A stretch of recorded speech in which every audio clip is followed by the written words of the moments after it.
If churches were taxed, what would be the worst-case scenario on how it would affect the country? The government would have to clearly define what charitable services count. If you remove religious services from there, then a lot of churches would become group therapy and community support centers legally to maintain the definition of a charitable non-taxed service. Fewer churches would exist.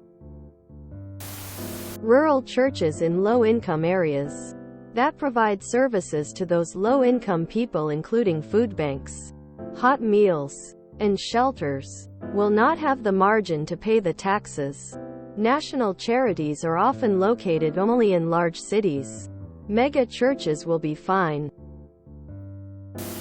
Local community churches. The vast majority of churches would cease to exist, and you would be left with a few mega churches that everyone seems to hate.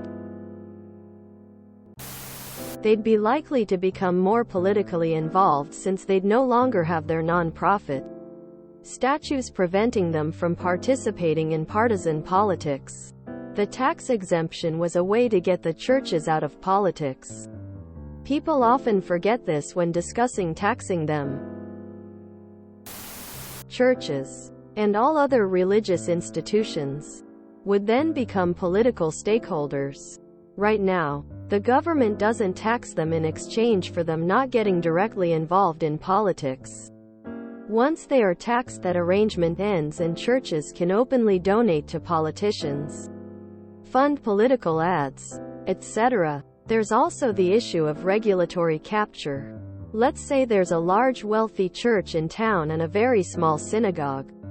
The church doesn't like the Jewish people having their own space, so they lobby the local government to raise property taxes on all them because the church knows they can bear the burden but the synagogue can't. So the synagogue has to close up and the church doesn't.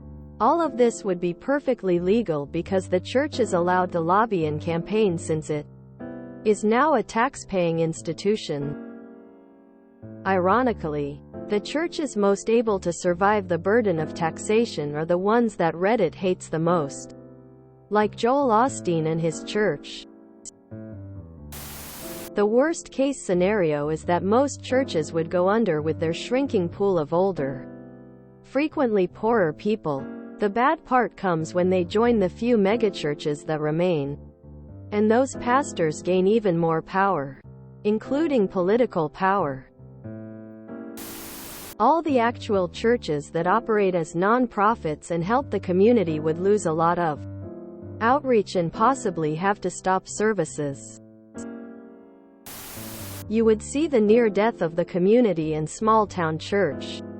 For every megachurch with a Corvette driving pastor, there are hundreds of small churches that can't afford to fix their roof.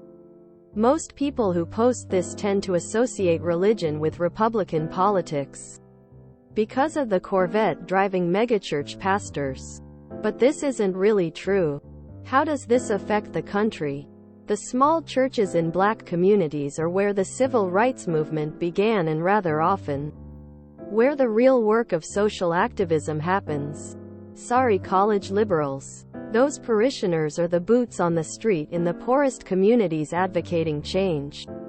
Yes, they are political activists. Very much so. And yes, they should be allowed to do as they have been doing for decades. When you start taxing churches, the MAGA churches will do just fine. They make millions. They can afford to pay. But you'll kill the very churches where people like MLK got their start. Well, churches do a lot of good for their communities. They support the needy. I mean, just ask places like Martha's Vineyard. When illegals were bussed there, they turned to a local church to take care of the people instead of residents or local government doing it. For most churches, probably not much. Very few churches run massive surpluses each year. In the U.S., most churches are legally incorporated as nonprofit corporations or ecclesiastical corporations. That status is a state corporate law concept, not a tax concept. Under U.S. federal tax law, a A nonprofit corporation that does not have a tax exemption is simply taxed like any other normal. C. Corporation. Corporations only pay tax on their net income, which in simple terms is basically revenue minus deductible expenses. Most churches would probably be able to deduct the vast majority of their expenses as ordinary and necessary business expenses. That's because the vast majority of what churches spend are on things like occupancy costs, owning and renting buildings, utilities, etc., and wages. They would have little to no taxable income, and therefore pay little to no tax. If states started making churches pay property taxes, local governments would in theory collect more tax revenue. That would reduce the amount of money the churches have left to pay other expenses, maintain buildings, and do charitable work. Most likely, they would pay the staff members less. Both pastors and folks who work the phones, both of whom already tend to be low paid, would have less to donate, etc. Bottom line, at the federal level, not much would change, except that churches would have to spend more on accountants and tax lawyers. My brother's AW meetings, my aunt's bereavement group, my nephew's scout meetings, my neighbor's kids' CYO teams would struggle for funding, assuming they were actually taxed properly. No loopholes? I think most would eventually close doors cause it's not sustainable. I think some would turn to even more predatory practices, and some would go to straight-up paid memberships. Depends how they are taxes. Most of them are making poverty income and would shudder when they couldn't pay property taxes.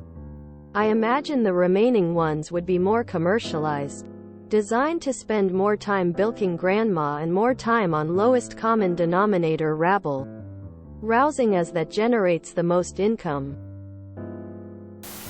Churches become corporations, and then have a real chance to run the country.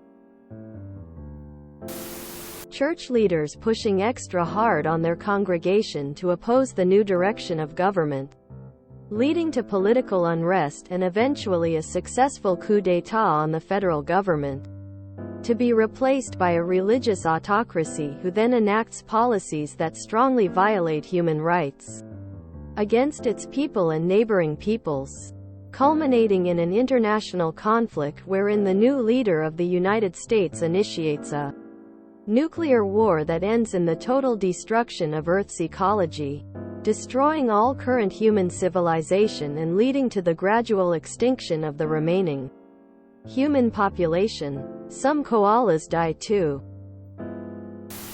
A lot of small neighborhood congregations would be bankrupt. Not an expert on the subject, but it would definitely cause a lot more churches to close than already have. More continuation of small churches, particularly those for specific communities, closing, and move to massive centralized churches, again, which has happened already. I think the biggest risk is the amount of outreach charitable work done by churches dropping by a large amount. A significant portion of charitable work done is done by churches. If that went away, it isn't a safe assumption that it would just transfer to another part of society. Grief counseling, things like that are largely done by churches and would similarly suffer. I'm a congregant at a small-town church that has a significant local program for feeding hungry kids. We depend on community donations. We face diminishing attendance. We face declining safety net resources for hungry kids. Taxing us would put yet another challenge for us to overcome. Affect the country? Fewer active churches, if anyone cares. Many there are who would welcome that. I doubt it will make them happier. Churches would probably sue because there are some centuries-old and still legal contracts between the nation and, for example, the Catholic Church. If you enjoyed this video, please check out our playlists full of similar content. ApolloxKing is like doom scrolling for your ears.